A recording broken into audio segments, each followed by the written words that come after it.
Good day, my name is Imelda Williams. With this presentation, I'm going to introduce you to the medical imaging portfolio that forms part of RAD 5201's assessment.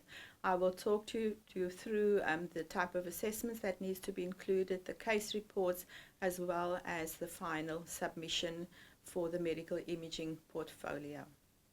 So myself, Imelda, and Crystal will be the academics responsible for delivering this unit.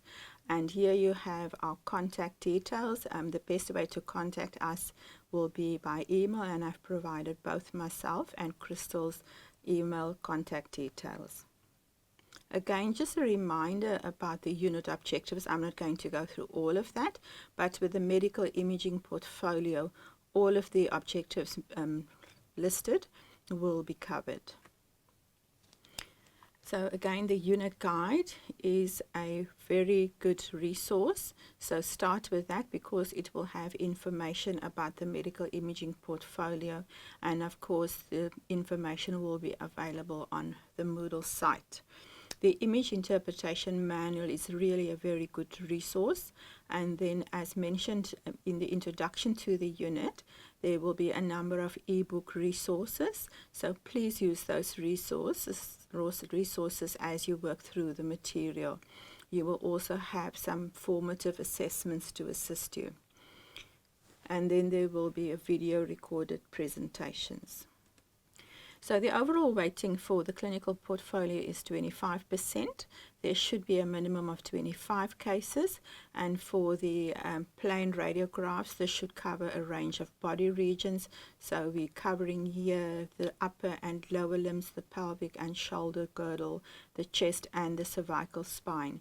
And remember, you need to include both normal as well as abnormal findings. You can also include as part of the 25 cases a maximum of 5 CT cases. When uploading your case reports, you need to include de-identified images for each of the cases, and for CT a maximum of 4 single slices can be included. Each report will make up 60 words in length. And then once you have completed your 25 case reports, you can then complete the preliminary image evaluation assessment on the case reports so that you can calculate your sensitivity, specificity, and accuracy. And the deadline for this assessment is Friday the 22nd of November at 11:55 p.m. and that will be uploaded on the assessment taskbar on the Moodle site. So the clinical case reports, as already mentioned, you should have a mixture of 25 cases. Each case should be about 60 words in length and covering the range of body regions. And for the CT, a maximum of 5. This is optional, so if you don't have access to a CT, that is not a problem. You could have all 25 cases with plain radiographs. And for the CT, you can include both head and neck. On the Moodle site, there will be some guidance documents. What you need to include in your report is the clinical signs and symptoms, the mechanism of injury, the related de-identified images, as well as a preliminary image evaluation. Then you need to compare your preliminary image evaluation to the definitive report of the radiologist, and then you can also include the immediate management of the patient. Once you have listed your 25 cases, include that in the self-auditing PIE record, and then allocate true negative, true positive, false negative, and false positive using the 2x2 table, and I will give more information about that in a minute.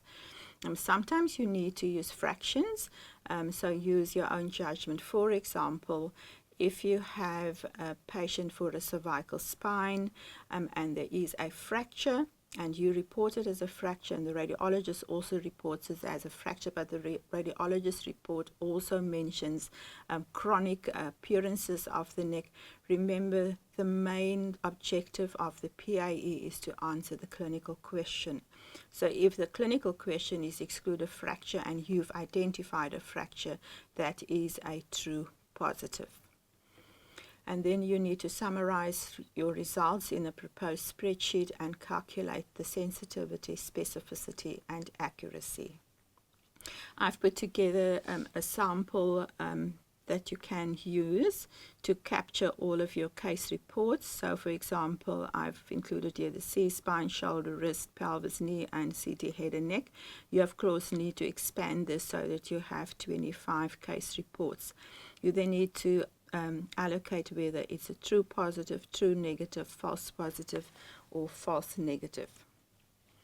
So to work out the true positive, if you both agree, so if you agree with the radiologist that there is definitely an abnormality, that is a true positive. If you agree with the radiologist that this is a normal case, then that is a true negative. However, if you consider the appearance to be abnormal and the radiologist's report indicates that this is normal, then this is a false positive.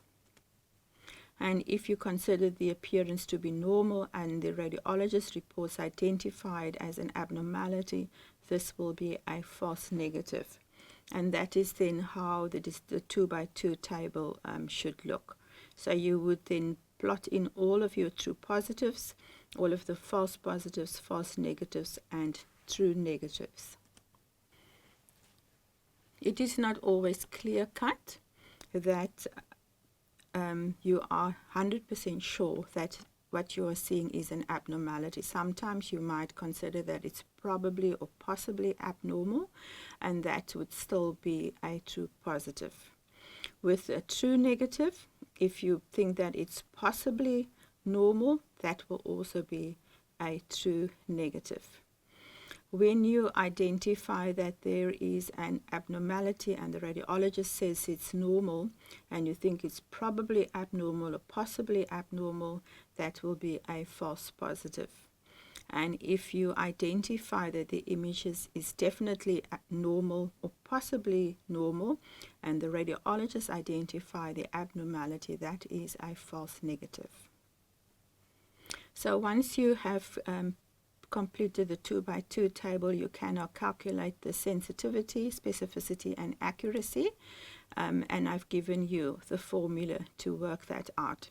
I would also encourage you to write a brief reflection on your personal image interpretation abilities. So, for example, if you have a high sensitivity but a low specificity, it means that you are overcalling on normal cases.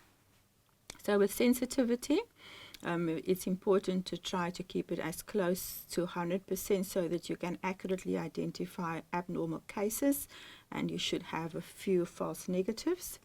And then with sensitivity, it's important to identify normal cases as accurately as you can, because if you don't, there is a high risk associated with treating the patient or sending the patient for additional imaging or other tests, which is unnecessary. So the accuracy is the ratio of the true positive plus the true negative results to the number of patients studied, and there is the formula to work out your accuracy rate. So in conclusion, it's important that you remember you need to have a range of clinical cases so that you cover all of the body regions with the plain radiographs, and as mentioned, you can also include 5 CT cases.